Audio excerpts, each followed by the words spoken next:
Helo, Cedron Sion ydw i, a dwi'n gweithio'n ddyddiol fel cyfieithydd ar gyfer addysg a gwella iechyd Cymru.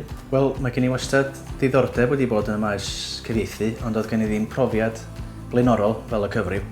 A mi welish i'r cyfle yma i gael prentisiaeth, a dyma fi'n meddwl bod o'n gyfle diddorol i gael dysgu mewn modd ymarferol.